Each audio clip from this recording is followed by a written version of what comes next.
எபிசோட எப்படி ஸ்டார்ட் ஆகுதுன்னா ஒரு மாதிரி கலகலப்போட தான் ஸ்டார்ட் ஆகும். இன்னைக்கான மேட்ச் தொடங்கி வைக்கிறதுக்காகவே சாய்கா கூட ஒரு 4-5 பொண்ணுங்க வந்திருப்பாங்க. அதுல ஒரு பொண்ணோட நம்பர் என்கிட்ட இருக்கிறதா ஹிமுரு பேசிட்டு இருப்பானா. அந்த இடத்துக்கு யமாஷிட்டா அடுத்து அக்கியாமா இவங்க 2 பேருமே வருவாங்க. அவங்க கிட்ட கன்னட கேட்கிறேன் டொக்கிட்டா வரல அவங்க கூட அப்படின்னு கேட்கும்போது நமக்கு ஒரு மாதிரி ஆயிரம் எதுவுமே சொல்ல மாட்டாங்க. அப்பதான் அந்த சைட் இருந்து நம்ம ஹீரோ வருவாரா, என்னை பத்தி தான் பேசிட்டு இருக்கீங்கன்னு நினைக்கிறேன், எனக்குலாம் ஒண்ணுமே இல்லை அப்படின்ற மாதிரி பேச நம்ம ஹீரோ கொஞ்சம் நார்மலா இருக்காரு அப்படிங்கிறது தெரிஞ்ச பிறகுதான் அக்கியாமா கொஞ்சம் ஃப்ரீயா ஆவாங்க. இவங்க இப்படி பேசிட்டு இருக்கிற வேலையிலேயே நெக்ஸ்ட் மேட்ச் ஸ்டார்ட் ஆக ஆரம்பிச்சிடும். சாப்பிங் அப்படிங்கிற ஒரு ஃபைட்டருமே இன்ட்ரடியூஸ் பண்ணுவாங்க. என்னோட கேரக்டர் பார்க்கும்போது ரொம்பவுமே எந்திஸ்டிக்கா ரொம்பவுமே ஆர்வத்தோடவே இருப்பான். இவன் வந்து வில்லேஜ் டவுன் அப்படிங்கிற ஒரு வில்லேஜ் ரீப்ரசென்ட் பண்ணி சண்டை போட வந்த மாதிரி காமிக்கிறாங்க.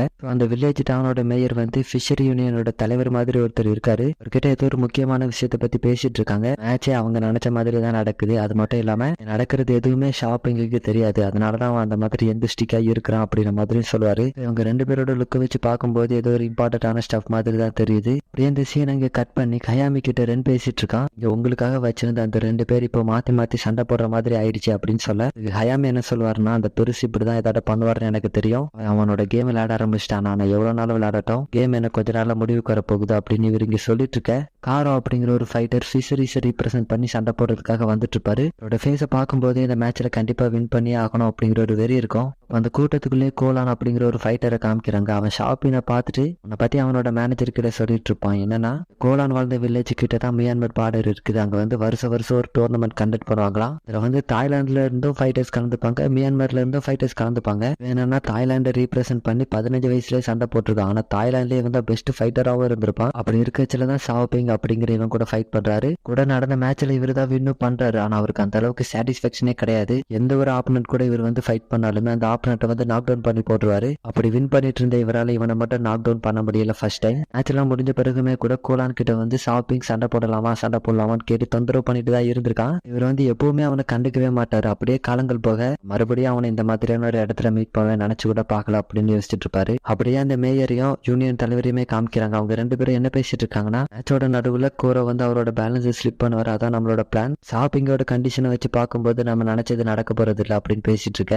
மேட்சுமே அம்பேர் ஸ்டார்ட் பண்றதுக்கு முன்னாடி 2 பேரும் நிக்க வைக்கும் போது காரோ வந்து ஷாப்பிங்க பார்த்துட்டு இது என்ன மாதிரியான ஸ்டான்ஸ் அப்படின்னு யோசிச்சுட்டு இருப்பான். மேட்சுமே ஸ்டார்ட் ஆக ஷாப்பிங் பஞ்ச் பண்றதுக்காக போவானா, எனக்கு தெரியுது அவரோட கண்டிஷன் என்னன்னு. இதுக்கு முன்னாடி அவர் மார்ஷல் ஆர்ட்ஸே தொட்டது கிடையாது. மீன் பிடிக்கிறதுக்கு நான் பல வகையான டெக்னிக் யூஸ் பண்ணிருக்கேன். அந்த ஸ்பியர் மாதிரி ஒன்று மீன் பிடிக்க யூஸ் பண்ணுவாங்களே, த்ரோ பண்ற மாதிரியான ஒரு பஞ்ச் பண்ணுவோம். எனக்கு வந்து ஒண்ணுமே புரியல இங்க என்ன நடக்குதுன்னு. ஏன்னா இவங்க டீம் வின் பண்றதா தான் பிளான். ஆனா இங்க வந்து இவன் பஞ்ச் பண்றானா, இதுல யூனியன் லீடர் யோசிச்சுட்டு இருப்பாரு. எங்களுக்கு இதை தவிர வேற வழி தெரியல, என்ன ஆகுறது மட்டும்தான் எங்களுக்கு இப்ப இருக்கக்கூடிய ஒரே வழி அப்படின்னு இவர் இங்க யோசிச்சுட்டு இருக்க. அப்ப இங்க கோரோட்ட ஒரு பஞ்ச் வாங்கியிருப்பான், அது ஒண்ணுமே இல்லை அப்படிங்கிற மாதிரி நின்றுட்டு இருப்பான்.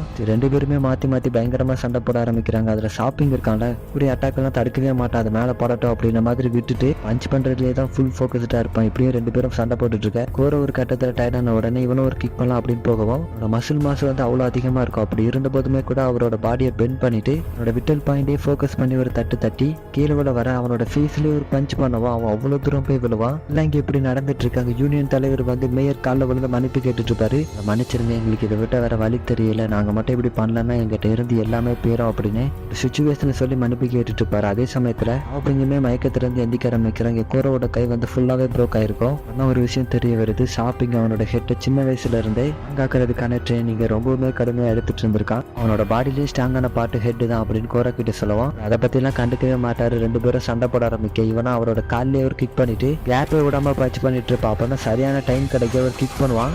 ஃபோர்ஸ் எல்லாமே கரெக்டா இருக்கு. அந்த கிக் பட்ட உடனே சுத்து விழ போயிருவாரு. அவன் நினைச்சிருப்பான் சடனா அவனுக்கு ஒரு பஞ்ச் விழும். அப்பதான் என்ன நடக்குது அப்படின்னு பார்க்கும்போது வியர்டான ஸ்டான்ஸ்ல நின்றுட்டு இருப்பாரு. அவரோட ஒரு விரல் மட்டும்தான் அவரோட ஃபுல் பாடியும் தாங்கிட்டு இருக்கு. அப்பதான் லேண்ட் சிக்னஸ் அப்படிங்கிற ஒரு விஷயத்த நமக்கு எக்ஸ்பிளைன் பண்ண ஆரம்பிக்கிறாங்க. கடல்லேயே மீன் பிடிக்க போறவங்க, ஷிப்ல வேலை செய்யறவங்க, இவங்களுக்கு அந்த லேண்ட் சிக்னஸ் அப்படிங்கிற ஒரு இதால பாதிக்கப்பட்டிருப்பாங்க. கடல்ல டிராவல் பண்ணும்போது அது வந்து எப்பவுமே ஸ்டேபிளா இருக்காதுல்ல, அதனால லேண்டுக்கு வந்த பிறகுமே கூட இந்த கடல்லே இருக்கிற மாதிரி ஒரு மாதிரி க்ளூமியான ஃபீல்ல தான் இருப்பாங்க. இதெல்லாம் சொல்லிட்டு நம்ம ஹீரோ வந்து காரோட மண்டையில கிக் பண்ணிருப்பார்ல, இந்த டைம்ல இவர் வந்து அவரோட பேலன்ஸை லூஸ் பண்ண அந்த கடல்ல இருக்கிற மாதிரியான ஒரு ஃபீல் வந்திருக்கு. எப்பவுமே ஃபிஷிங் போகும்போது கடல் வந்து எப்பவுமே ஸ்டேபிளா இருக்காது. அதனால இவங்க வந்து பேலன்ஸா இருக்கிறதுக்கு ஒரு பெர்ஃபெக்டான ஸ்டான்ஸ்ல நின்னாகணும். அந்த மாதிரி தான் சடனா அவருக்கு கடல்ல இருக்கிற மாதிரியான ஒரு ஃபீல் வர கன்சியஸாவே அவரோட பாடி வந்து அவரை ஸ்டேபிள் பண்ணிருக்கோம். நெக்ஸ்ட் காரை துள்ளி ப்ரூஸ்லி வந்து ஒரு கிக் பண்ண அவன் ரொம்ப தூரம் தள்ளி போய் விழுந்துருவான். அங்க இருந்து 2 பேரும் நெக்ஸ்ட் மூமெண்ட்டுக்காக வெயிட் பண்ணிட்டு இருக்க 2 பேரும் ஒரே சமயத்துல அட்டாக் பண்றதுக்காக போவாங்க. அதுல ஷாப்பிங் இருக்கான்ல, அதான் ஃபர்ஸ்ட் அவரோட வயிற்று மெதிக்க அவரை அந்த காலை பிடிச்சி சுத்தி கீழே அடிக்கவும் மறுபடியும் அவர் பஞ்ச் பண்ணலான்னு வருவாரா, இவனும் மிதிச்சு விட்டுருவான். மறுபடியும் ஓடி வந்து அவரை பஞ்ச் பண்ணலான்னு வருவானா, அவர் அதுல இருந்து மிஸ் ஆகி என்ன பண்ணுவார்னா அவரோட பாடியை லாக் பண்ணி நெருக்க ஆரம்பிக்கிறாரு. அடுத்து என்ன பண்ண போறானோ அப்படின்னு எல்லாரும் யோசிச்சுட்டு இருக்க ஷாப்பிங் பிரில்லியன்ட் அவரோட கழுத்து வந்து அன்னாரம்டா இருக்கும். அவரோட கழுத்திலே எல்போ வச்சு அடிக்க அவரும் அன்கான்சியஸ் ஆயிடுவாரு. போறதுக்கு முன்னாடி ஒரு கஷ்டமான காட்சி அவரோட கண்ணுக்கு வந்துட்டு போகும். உங்களுக்கு இத்தனை வருஷமா சாப்பாடு போட்டுட்டு இருந்த கடல் அவங்கள விட்டு இப்போதைக்கு போக போகுது அப்படிங்கறத நினைச்சு கவலைப்படுவாரு. உங்களை பொறுத்த வரைக்கும் இந்த டோர்னமெண்ட்ல கலந்துக்கிட்டது சேர்மன் பதவிக்கு அப்படின்ற மாதிரி எந்த ஒரு நீடுமே கிடையாது. உங்களுக்கு வேற வழி தெரியல இந்த டோர்னமெண்ட்ல கலந்துக்கிறத தவிர வேற எந்த ஒரு வழியுமே கிடையாது. ஏன்னா ஹயாமி இருக்காருல, அவரோட கம்பெனி எம்ப்ளாயிஸ் தங்குறதுக்காக ரிசார்ட் கட்டுறதான பிளான்ல இருந்திருக்காரு. அப்படி இவர் இந்த இடத்துல கெட்ட வேணா வேற இடத்துல இந்த கன்ஸ்ட்ரக்ஷனை வச்சுக்கலாம் அப்படின்னு ஆசைப்பட்டாங்கன்னா ஹயாமிக்காக அவரை ரீப்ரசென்ட் பண்ணி இவங்க வந்து இந்த டோர்னமெண்ட்ல கலந்துக்கணும் அப்படின்ற மாதிரி ஒரு டீல் வச்சிருக்காங்க. ஸோ வேற வழியே இல்லாம தான் அவங்க அந்த டீலுக்கு ஒத்துப்பாங்க. எப்படியாவது அவங்களோட போட்டு திரும்ப கிடைச்சிரும்னு இந்த மாதிரியான ஒரு டீலிங் நடந்திருக்கும்ல. இது நடந்து கொஞ்ச நாள் கழிச்சு காரோ கைக்கு வந்து ஒரு பென்ட்ரைவ் கிடைக்குது. பென்ட்ரைவ் யாரும் அனுப்பி விட்டுருக்காங்க. ஆனா அந்த பென்ட்ரைவ்ல வந்து எந்த ஒரு டீடைல்ஸுமே இல்ல. யார் அனுப்பிவிட்டா என்னது அப்படிங்கிறது எதுவுமே இவருக்கு தெரியல. பட் போட்டு பாக்குறாரு. அவர் அந்த லேப்டாப்ல பார்த்த காட்சி அவருக்கே ஆச்சரியமா இருந்திருக்கும். ஹயாமி என்ன சொல்லியிருப்பாரு, உங்களோட எம்ப்ளாயிஸ் தங்குறதுக்கு ஒரு ரெசார்ட் தான் கெட்டோம் அப்படின்ற மாதிரி சொல்லியிருப்பாரு. ஆனா உண்மையாவே அந்த இடத்துல ஒரு எலக்ட்ரிக் பவர் பிளான்ட் கெட்டுறதாவும் வில்லேஜே அவரோட தான் மாத்திரதான ஒரு பிளான்ல தான் இருந்திருக்காரு. சோ இதெல்லாம் யோசிச்சு பார்த்துட்டு கண்டிப்பா அந்த ஹயாமியை நான் பழி வாங்குவேன் அப்படின்னு முடிவு பண்றாரு. எதுவும் தெரியாத ஷாப்பிங் அவனோட வெற்றி அங்க கொண்டாடிட்டு இருப்பான். மேயருக்கு அவங்களோட கண்டிஷன் என்ன அப்படிங்கிறது ஃபுல்லாவே தெரியும். அதனால அந்த யூனியன் லீடர் கிட்ட இருந்து தப்பிச்சு போயிரு, நீ வந்து அவங்களுக்கு துரோகம் பண்ணிருக்க அப்படின்னு சொல்லும் போது உன்னை சும்மா விட மாட்டாங்க. நான் காரோவை பாத்துக்கிறேன், நீ அதை பத்தி எல்லாம் கவலைப்பட வேண்டாம், நீ இப்போ தப்பிச்சு போ அப்படின்னு சொல்லிட்டு இவருக்கு யோசிச்சுட்டு இருப்பாரு. அவனோட பிளான் வந்து சொதப்பிடுச்சு அப்படிங்கும் போதுமே கூட அவன் வந்து ஒண்ணுமே சொல்லல. அவன் வந்து இந்த டோர்னமெண்ட்டை ஒரு கேம் மாதிரி தான் பாக்குறானே தவிர சீரியஸாவே எடுக்கல அப்படிங்கிறது இதுலயே தெரியுது. ஒரு ஆட்டிடியூட் வாங்கிட்டு இருந்து எனக்கு பிடிக்கல அப்படின்னு இவங்க யோசிச்சுட்டு இருக்க அப்படியே அந்த சீன் அங்க கட் பண்ண யமாஷிட்டா வந்து ட்ரிங்க்ஸ் வாங்கி குடிக்கிறதுக்காக வந்திருப்பாரா. வெண்டிலேட்டர்ல இருந்து ஒவ்வொரு ட்ரிங்க்ஸா வாங்கிட்டு இருப்பாரு. அப்ப அந்த இடத்துக்கு செட்ஸ்னாவும் அந்த கோவு யூனிவர்சிட்டியோட செக்ரட்டரியுமே வருவாங்க. அவங்க என்ன பண்ணுவாங்கன்னா யமாஷிட்டா கிட்ட நீங்க மட்டும் ஏன் தனியா வந்திருக்கீங்க அப்படின்ற மாதிரி பேசிட்டு இருப்பாங்க. அப்பதான் பின்னாடி டெஸ்டினி லேண்ட் அப்படிங்கிற ஒரு கம்பெனி ரீப்ரசென்ட் பண்ணி ஒரு 2 பேரும் டாய் மாதிரி வேஷம் போட்டுட்டு வந்திருப்பாங்க. பார்த்ததுமே இவங்களுக்கு வந்து ரொம்பவுமே கியூட்டா இருக்கே அப்படின்னு சொல்லிட்டு அதுல வந்து துளி துளி விளையாண்டுட்டு இருப்பாங்களா. அப்படியே ஒவ்வொரு பொம்மையா துளி துளி விளையாண்டுட்டு இருக்க 2 பேரும் இதெல்லாம் பார்த்துட்டு தான் இருப்பாங்க. அப்ப அதுல மாக்கி அப்படிங்கிற ஒரு பொம்மை இருக்கும். அதுக்குள்ள இருந்து ஃபர்ஸ்ட் ஒரு வாய்ஸ் கேட்டிருக்கும். இப்ப வேற ஒருத்தரோட வாய்ஸ் கேக்குது அப்படின்னு இவங்க திரும்பி பார்க்க கியூட்டா இருந்த மாக்கி பொம்மை இப்ப டெரராகி நிற்குமா. அதை பார்த்து இவங்க ஆச்சரியப்பட்டு இருக்க இந்த சீன் அங்க கட் பண்ண டெஸ்டினி லேண்ட் ஃபைட்டர்ஸை வந்து இன்ட்ரடியூஸ் பண்ணிட்டு இருப்பாங்களா. அவங்களுக்கான தீம் சாங் வந்து அந்த ஷோல என்ன மாதிரியான ஒரு மியூசிக் யூஸ் பண்ணுவாங்களோ அதே மாதிரியான ஒரு மியூசிக் தான் இவங்களும் யூஸ் பண்ணுவாங்க. இதை கேட்கறதுக்கு எல்லாருக்கும் எப்படி இருக்குன்னா அவங்களும் எங்க இருக்கும்போது டெஸ்டினி லேண்ட் போனது அதெல்லாம் அவங்களுக்கு ஞாபகம் வர ஆரம்பிக்குது. அதுலயே ஒரு எக்ஸ் கப்பிள்ஸை காமிக்கிறாங்க. இவங்களும் எங்க இருக்கும்போது டிஸ்னி லேண்டுக்கு போயிருக்காங்க. டைம்ல இவங்க 2 பேருமே சேர்ந்து நல்லா என்ஜாய் பண்ணிருக்காங்க. பட் சென் இருக்காருல, அவர் வந்து ஏதோ சீட்டிங் பண்ணிருக்காரு இவங்க கிட்ட. அதனால ஷியானுமே பிரேக்அப் பண்ணிருப்பாங்க. இப்போ டெஸ்டினி லேண்டோட மியூசிக் கேட்டதும் எங்களுக்கு வந்து பழசெல்லாம் ஞாபகம் வர ஆரம்பிக்குது. வந்தா சென் வந்து எனக்கு ஒரு சிகரெட் தாயன் அப்படின்னு சொல்லி கேட்க வருவாரு. இதுக்கு வந்து அவங்க நோ சொல்லிவிட இவர் என்னன்னு புரியாம அதுக்கு என்னன்னு கேட்க வருவாரு. அந்த இடத்துல மோக்கி அப்படிங்கிற ஒரு காஸ்டியூம் போட்டவரை நடந்து போயிட்டு இருப்பாரா. பார்த்தது இவங்க 2 பேருக்கு ஆச்சரியமா இருக்கும். மோக்கி பொம்மை தானே அது, ஆனா அது இப்படி இருக்காது அப்படின்னு சொல்லி யோசிச்சுட்டு இருப்பாங்க. அந்த மோக்கி பொம்மை போன பிறகு சென் பரிசியான்னு கிட்ட நான் வந்து அவன் சிகரெட் தான் கேட்டேன், எதுக்கு நோ சொன்ன அப்படின்னு சொல்லி கேட்க இவங்க வந்து மறுபடியும் அவன் நம்மள டேட்டிங் தான் கூப்பிடுறான் அப்படின்னு நினைச்சுதான் அவங்க ஃபர்ஸ்ட் நோ சொல்லியிருப்பாங்க.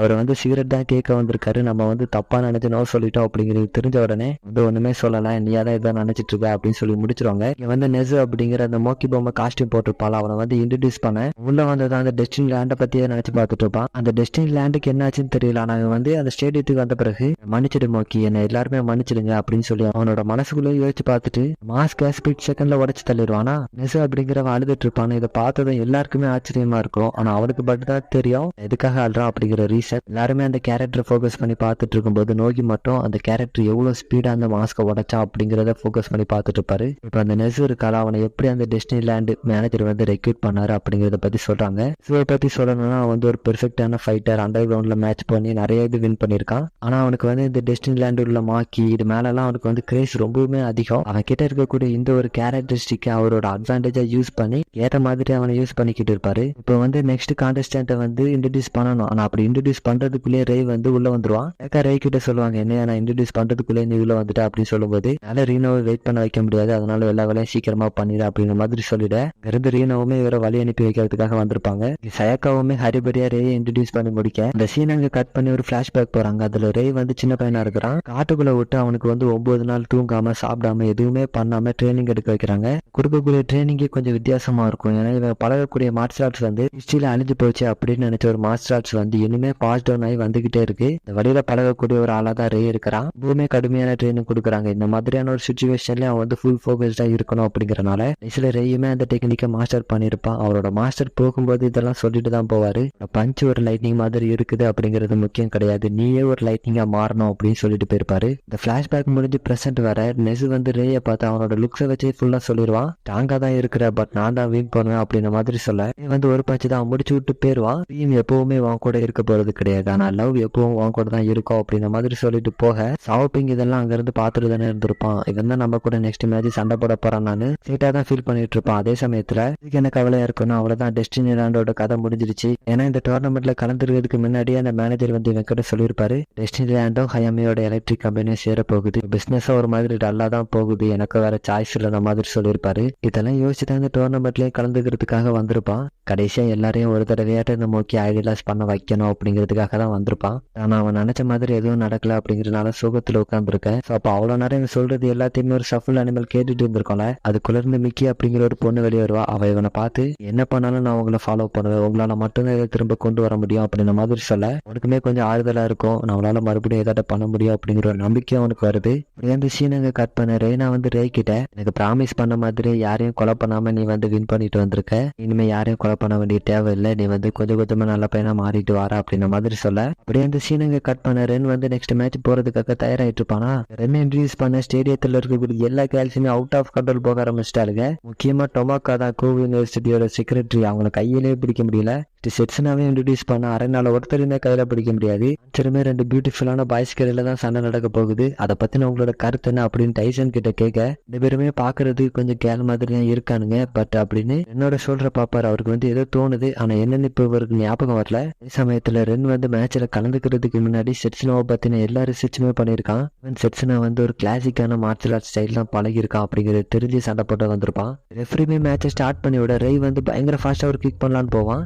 ரெண்டு செட்ஸ்னா தப்பிக்க இவன் வந்து ஒரு பஞ்ச் பண்ணுவானா, அதுல இவரோட ஃபேஸ்ல வந்து லைட்டா காயம் போட்டுருவோம். நெக்ஸ்ட் பஞ்ச் பண்ணலான்னு வரும்போது பஞ்சில இருந்து எல்லாத்துலயுமே மிஸ் ஆகி சடனா பின்னாடி வந்து நின்று இதே பண்ணுவார். என்னோட லெஃப்ட் ஆம் மட்டும் வேலை செய்யாம போயிடும். அந்த கையை பார்த்தாலே ஒரு மாதிரி வியர்டா இருக்கும். என்ன மாதிரியான டெக்னிக் யூஸ் பண்ணன்னு தெரியல, ஆனா என்ன பண்ணோம் அப்படின்னு தெரியாம முடிச்சிட்டு இருக்க. செட்ஸ்னா அவனை பார்த்து நீ எப்படி என்ன காயப்படுத்தலாம், நான் என்ன அவனுக்காக அர்ப்பணிச்சிருக்கேன்னு சொல்லும் போது நீ எப்படி என்ன காயப்படுத்தலாம், அதுக்காக நீ அனுபவிச்சே ஆகணும் அப்படின்னு சொல்லிட்டு இருக்க. இது என்னமே குழப்பமா தான் இருக்கும். அவன் எப்படி என்ன விட ஸ்பீடா மூவ்மெண்ட் பண்ணா அப்படிங்கிறது தெரியாம முடிச்சிட்டு இருக்க. சின்ன அட்டாக் பண்றதுக்காக ஓடி வருவான். சடனா வேனிஷ் ஆகி பின்னாடி வந்த மாதிரி இருக்கும். நெக்ஸ்ட் மிஸ் ரென் வந்து அவனோட அட்டாக்ல இருந்து தப்பிச்சிருவானா. தப்பிச்சு ரென் வந்து யோசிச்சுட்டு இருப்பான், இவனை எப்படியாவது அட்டாக் பண்ணி ஆகணும், என்னோட ஒரு கை வரை இப்போதைக்கு ஒர்க் ஆகாது, என்ன பண்ணலாம்னு தெரியாம இவங்க யோசிச்சுட்டு இருக்க. செட்ஸ்னா என்ன சொல்லுவானா, ஆனா ஃபைட் பண்ண முடியலன்னா சரண்டர் ஆயிரு, நான் அவனை விட்டுறேன் அப்படின்ற மாதிரி சொல்ல ரே வந்து ஏதோ ஒரு டெக்னிக் பெர்ஃபார்ம் பண்ணிட்டு இருப்பான். அதே சமயத்துல செட்ஸ்னா வந்து பிளிங்க் அப்படிங்கிற ஒரு டெக்னிக்கை யூஸ் பண்ணி வேனிஷ் ஆகவும் ரே இந்த டெக்னிக் யூஸ் பண்ணும்போது யாராட்டும் அவனோட டொமைனுக்குள்ள வந்தாலே பிடிச்சிருவான். அதே சமயத்துல செட்ஸ்னா அப்பியர் ஆக கையை பொத்தி வச்சிருப்பான். அதுல இருந்து ஒரு பிளாஸ்ட் மாதிரி உருவாக்கி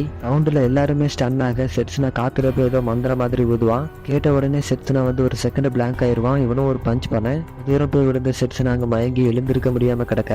எனக்கு அப்பதான் ஞாபகமே வருது ரென்னோட முதுகுல இருந்த சிம்பிளுக்கான அர்த்தம் என்னன்னு. யூஸ் பண்ண டெக்னிக்கோட நேம் வந்து டென்ட்ரோக்கன். அது வந்து 3 ஸ்டெப் இருக்குது.